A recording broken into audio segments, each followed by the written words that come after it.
To yau dai abinda mama za ta koya mana shine yadda ake yin alkaki a gargajiyance mai daɗi ga laushi kuma zai ɗauki wata da watanni bai lalace ba. To zan so ku kalli bidiyon nan har ƙarshe don ganin yadda mama ta yi wannan alkakin ba tare da ɓata lokaci ba. Assalamu alaikum, welcome to my kitchen where halal meals are made with love.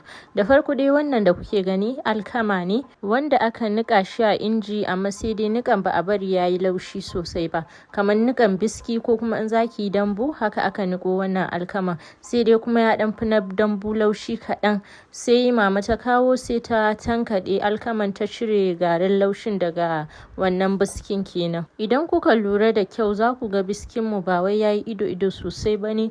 Na niƙa shi ne yayi, da ke ni a blender na niƙa ba wai inji na kai ba, na niƙa shi ne ya ɗan yi laushi sosai saboda bana son irin alkaki kala ne. Akwai wacce zaki ci kina jin shi karas irin alkakin kansa bai jiku ba bare ya soyu. So na fi son wanda zai yi laushi, shi yasa za ku ga niƙa na biskin bai yi ido sosai ba. So in kina so yayi irin wannan karas din ba za ki niƙa ya kai nawa laushi ba. In kuma kina so yayi laushi sosai sai ki niƙa shi kamar haka. So bayan mama ta gama tankaɗe garin alkaman gaba ɗaya, wannan mun yi amfani da kwata na alkama ne. Idan kina so ki yi da yawa za ki iya amfani da rabi ko kuma ki yi amfani da kwano ɗaya. So ga garin nan mun ajiye shi a gefe, wannan kuma shine tsakin alkaman, to da shi za mu yi amfani yanzu. Sai mama ta samu tsakin alkaman ta juye a cikin kwano kamar haka. Bayan an juye tsakin alkaman a cikin kwano sai ki kawo ruwan tsamiya. Dama tun farko za ki samu tsamiyan ki, irin bakin tsamiyan nan guda 5 ko 6, sai ki jika shi tun wuri ko kuma ki jika da ruwan zafi saboda ya samu ya jiku. In ya jiku da wannan ruwan tsamiyan da shi za ki kwaba tsakin alkaman ki. So kamar yadda kuke gani wannan gashi nan namu ne mun jika, har ma na tace tsamiyan daga ciki. To wannan ruwan tsamiyan ne sai mama ta kawo sai take kwaba wannan tsakin da ruwan tsamiyan. Tsamiyan ki kwaya 5 ko kwaya 6 ya isa, in dai na kwata zaki kamar haka saboda kuma kai ya je tsami sosai. Sannan kuma in zaki kwaba garin ki zaki dinga zuba wannan ruwan tsamiyan ne a hankali, ba wai zaki zuba shi all at once ba, saboda shi alkama ba kaman su masara yake ba, bayi da shan ruwa sosai. So yana da danko amma bayi da shan ruwa, so zaki dinga sawa kaɗan ne kamar yadda mama take. In ta sa ta kwaba ta ga bai kama jikin shi ba sai ta ƙara kaɗan, ta daɗa kwabawa. In ta ga still bai kama jikin shi ba sai ta ɗan ƙara kaɗan.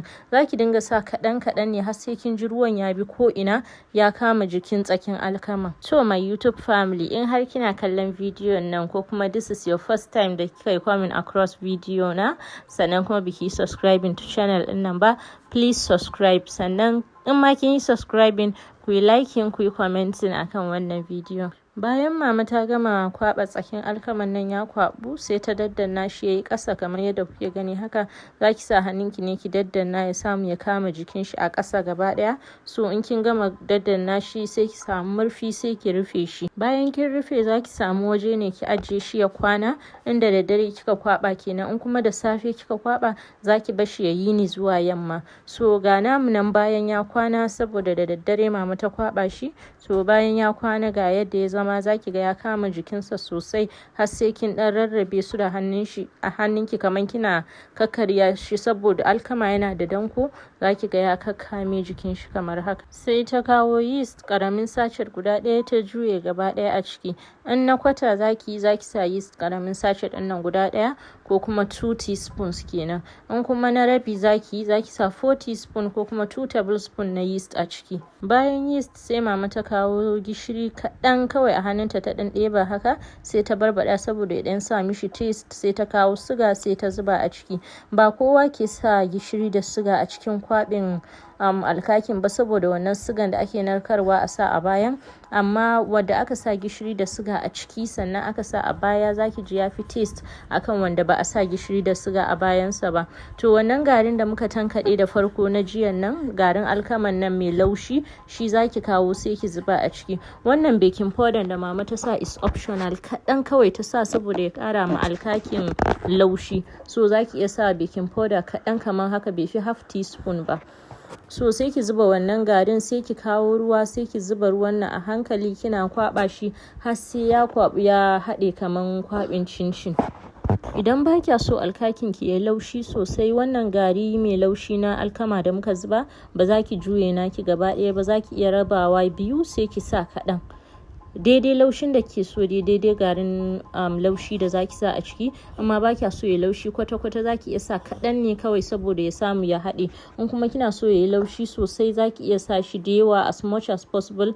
Iya laushin da ke so da iya garin da zaki zuba. So bayan mama ta sa mishi isasshen ruwa ta kwaba shi ya zama kamar haka yadda kuke gani, haka dough naku ya kamata ya zama, kuma za ku yi ta kwaba shi ne har sai ya haɗe jikin shi sosai. Ba wai zaki yi kneading kaɗan ki bari bane, zaki yi na tsawon minti 5 zuwa minti 10 haka ya samu ya haɗe jikin shi, saboda kar ya zama wani waje da gari wani waje da tsaki. So sai mama ta kawo mai kaɗan, ba mai yawa ba, mai kaɗan sosai wanda bai fi 1 tablespoon ko 1 teaspoon ba, sai ta sa a ciki. Shi wannan man amfanin shi kawai in kina kwaɓi kar shi dough in ya dinga kama hannunki ne, ba wai wani abu bane man yake sa. In har ma kin kwaba baya kama hannunki to ba sai kin sa wannan man ba, amma in har kina kan kwaba shi kika ji yana dan kakkama hannunki haka, sai ki kawo mai kaɗan da bai wuce 1 tablespoon ba, sai ki sa, sai ki ci gaba da kwabawa. To gashi nan bayan ya kwabu kamar haka, sai muka kawo murfi sai muka rufe shi. Zaki ajiye shi har sai ya tashi yayi doubling in size. Maybe zai dauki kamar awa 1 zuwa awa 2 haka. So ga namu nan bayan ya tashi kamar yadda kuke gani har ya cika kwanon ma. So haka ya kamata alkaman ki ya tashi, sai ki zo ki fara rolling nashi. Zaki dinga cirewa, ba wai sai kin cire iskan ciki gaba ɗaya kin kara kneading ba, a'a, kawai zaki dinga ɗebowa ne kaɗan haka. In kika ɗebi na farko, amma sai ki rufe kwanon ko roba ko ma abin da kika kwaba a ciki, saboda kar sauran ya bushe. To wanda kika ɗebon sai ki sa a sofe saka, ko kuma yadda dai mama take yi, sai ki miƙar da shi sai yi tsayi kamar haka. So bayan kin murje shi yayi tsiriri yayi dogo kamar haka, sai ki zo ki naɗa shi. Akwai ways guda biyu da mutane suke naɗa alkaki. Na farko dai irin na maman nan ne, wanda za ku ga za a naɗe shi kashi biyu, a yi twisting nashi haka, sai ki kawo ƙarshen ki sa a cikin ramin farkon. Sannan kuma akwai wanda mutane suke yi wanda yake nan kamar ɗaurewa kawai, shi wannan gaskiya ya fi sauƙi. So duk wanda ya fi miki shi zaki. Gaskiya shi aikin alkaki ba na mutum ɗaya bane. Yawanci zaki ga in ana aikin alkaki mutane 2-3, saboda ɗaya tana ɗan murje shi yana zama tsiririn nan, ɗaya tana naɗa shi, ya fi yin sauri. Amma in mutum ɗaya ne zai yi aikin alkaki yana ɗaukar lokaci. To ga alkakin mu nan bayan mun gama wannan nashi, kun ga yadda ya zama har ya dan fara tasowa again, saboda yeast na ciki ya sake kumbura bayan an yi shaping nashi kamar haka.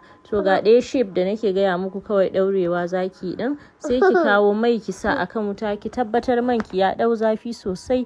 Kafin nan sai ki kawo alkakin ki soya. Shi alkaki bayan kin gama naɗa shi yana saurin tashi, so the moment ya fara tashi kawai ki ɗaura man ki akan wuta, sai ki zo ki fara soya shi, saboda zai ƙarasa tashi a cikin mai. In kika bar shi ya ƙarasa tashi a ƙasa kuma kika zo kika sa a cikin mai, zai iya losing shape nashi. So zaki soya alkakin ki ne a cikin mai har sai ya zama golden brown kamar haka. So ga alkakin mu nan bayan mun soya, kun ga ko a idon shi yana da laushi, saboda ba mu yi amfani da tsaki sosai a ciki ba. Garin laushin da aka yi amfani da shi ya fi garin tsakin yawa, so shi yasa yayi laushi haka.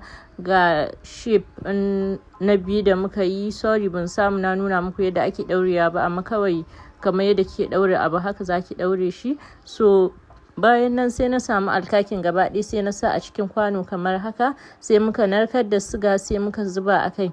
Shi alkaki yana shan siga sosai, so zaki narkar da sigan ne da ɗan yawa haka, ya fi dubla shan siga. So sai ki sa alkakin ki a cikin kwano, sai ki zuba sigan a kai. Zaki iya zubawa sosai har sai ya rufe saman, amma yanzu namun ma ya kai kamar rabin kwanon, kawai dai ya ɗan sauka ƙasa ne. So in na ƙasan ya ɗan sha sigan sosai, na ƙasan ya jiko a cikin sigan, saboda in kika bar shi kaman 30 minutes zuwa awa 1 haka, zaki ga na ƙasan ya jiko a cikin sigan, sai ki kawo sai ki jujjuya shi, saboda na saman ma ya samu ya jiko a cikin sigan. Idan baki san yadda ake narkar da sigan alkaki ba, za ki iya duba recipes guda biyu da na yi posting a baya, da recipe dubla yadda mama ta koyar da yadda ake yin dubla, da kuma recipe bakilawa. A duka recipes guda biyun nan daga ƙarshen bidiyon mama ta nuna yadda za ki narkar da siga. Shi yasa a wannan bidiyon ban samu na yi filmin yadda ake narkar da sigan alkaki ba, saboda duk ɗaya ne da sigan dubla da kuma sigar da ake sawa bakilawa. Da fatan dai za ku gwada wannan. Fi amanillah.